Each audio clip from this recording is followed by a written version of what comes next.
Hey guys, and welcome to Little Black Book. You know what time it is? We're going back in time. We're talking about Remy Ma and Papoose.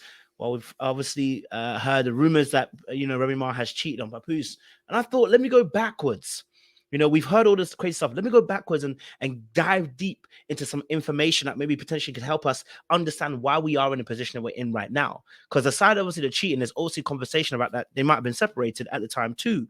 So we can talk about that as well, right? So I'm going to provide some evidences, have some conversation, because when I did Black Love, there were some thoughts that I have that I never shared, because again, sometimes when you're talking about relationships and couples and marriages, it's not everything you have to say, right?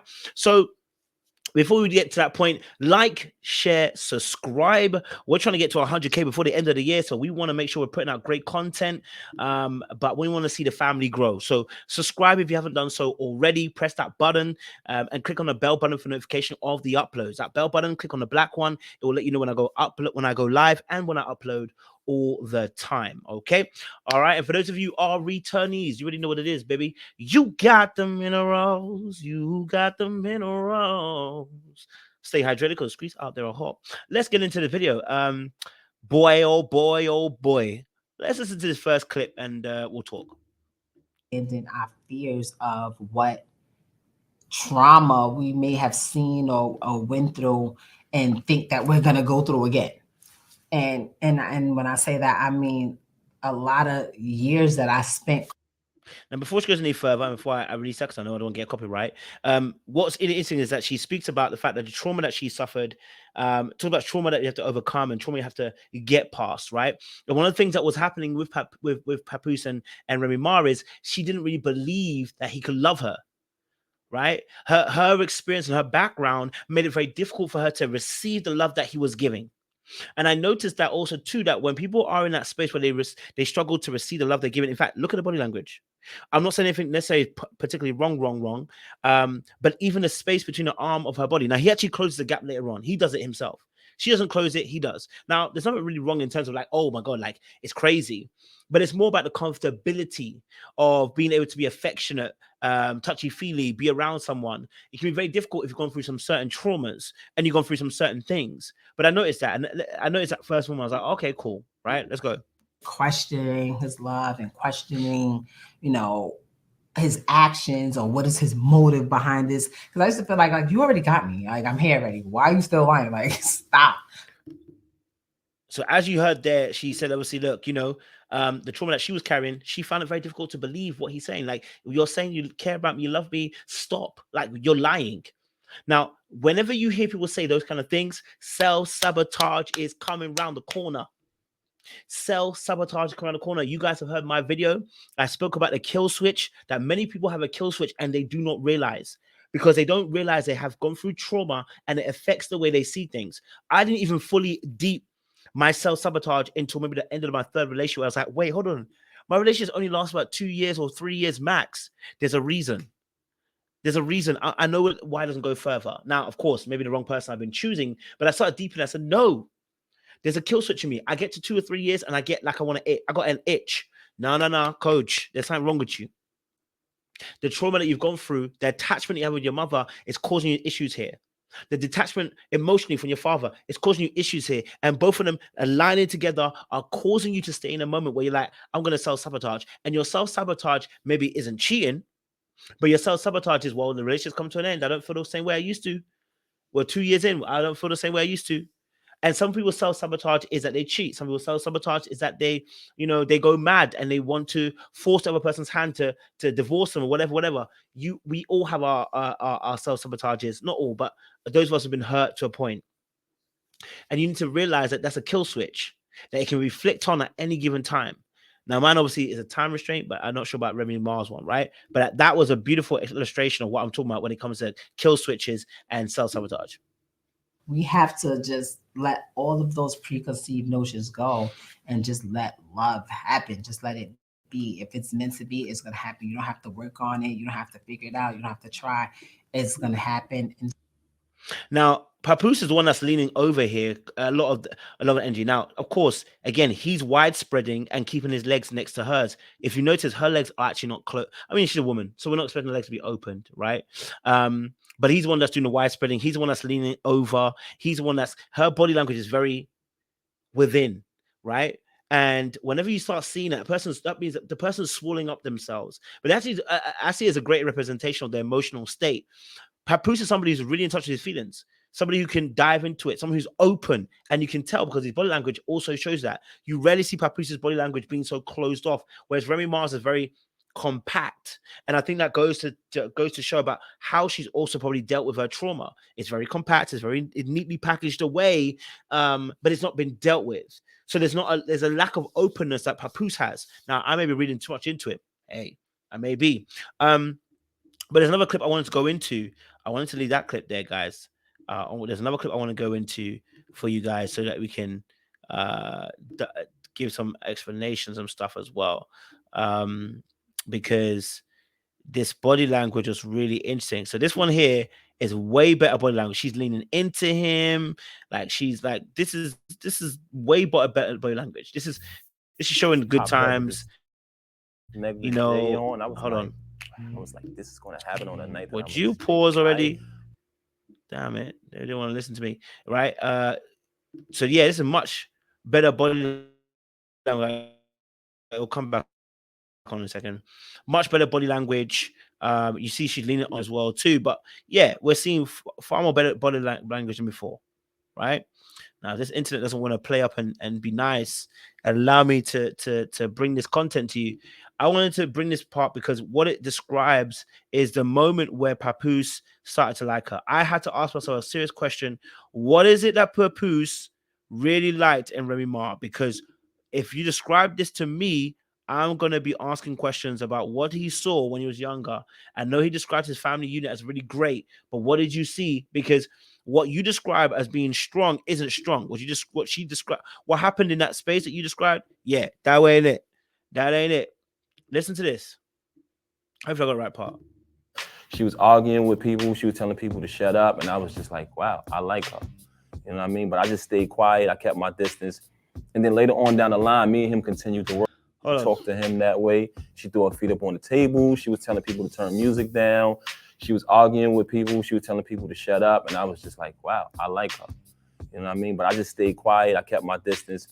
And then later on down the line, me and him continued to work together. And one day he called me.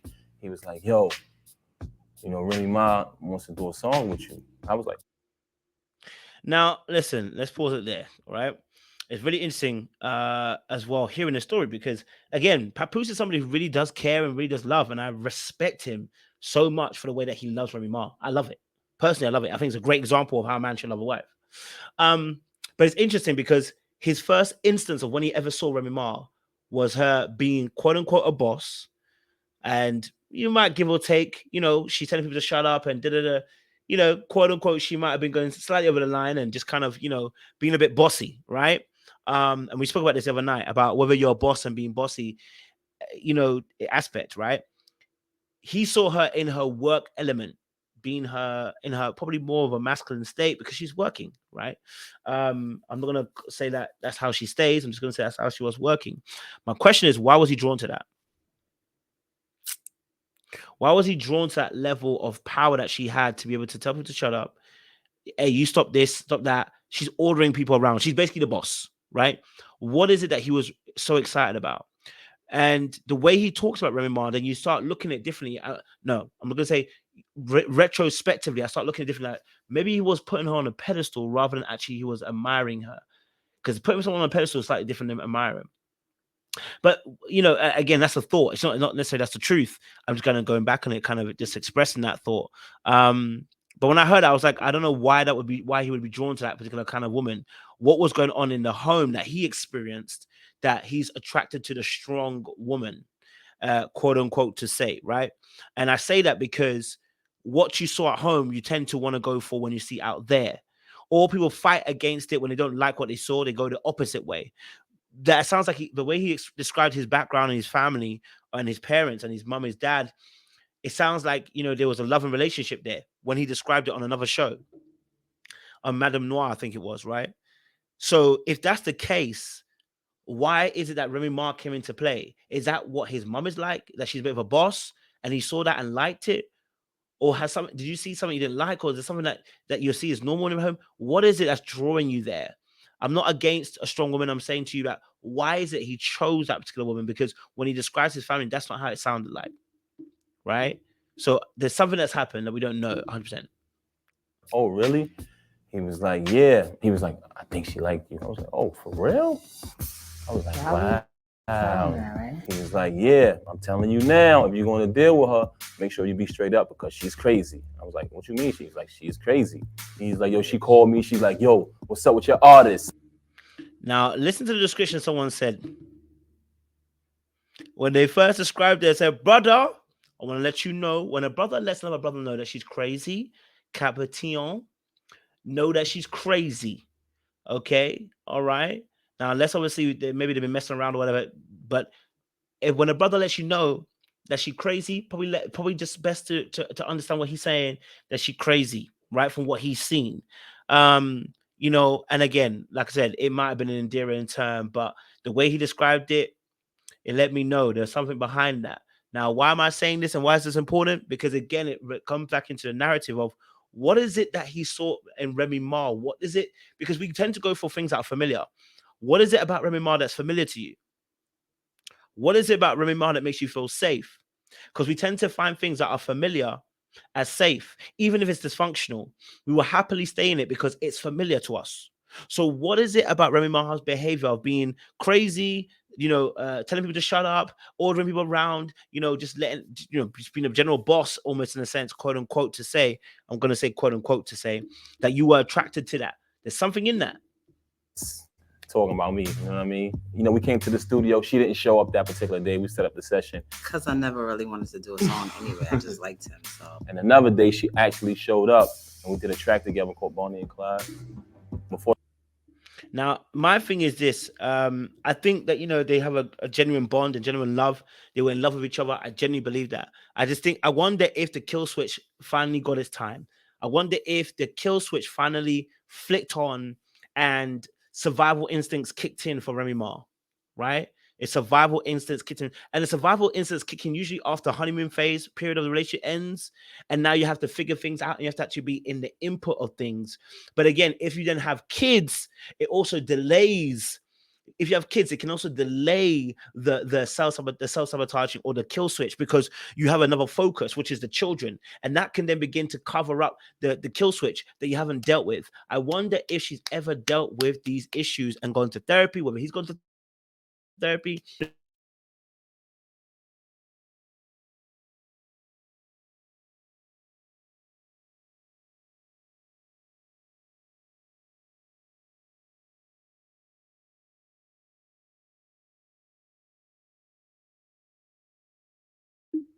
You know, I'm actively speaking, saying I'm going back into evidence and going, maybe there's some things there. You know what I mean? Yeah, that is interesting. That's what I would say. Very, very interesting. People didn't meet them immediately good. That wasn't the case, but I'm just saying. So I had, like you said, I had scheduled a studio session because I figured we're gonna be there for a couple of hours. I get to film out, see what's going on or whatever. After that, we was inseparable, honestly. My song, the song that I always play, that I think you're gonna agree with me when I say it too. But let me leave it there, guys. Okay, let me leave it there. I don't want to be the bearer of bad news or anything, but you know, it's just a little something I thought we should go back into and look into. Nothing too heavy, nothing too deep. I could be reading too much into it. Let me know your thoughts down below. Maybe you see things differently. I would love to hear your thoughts in the comment section. Like, share, subscribe.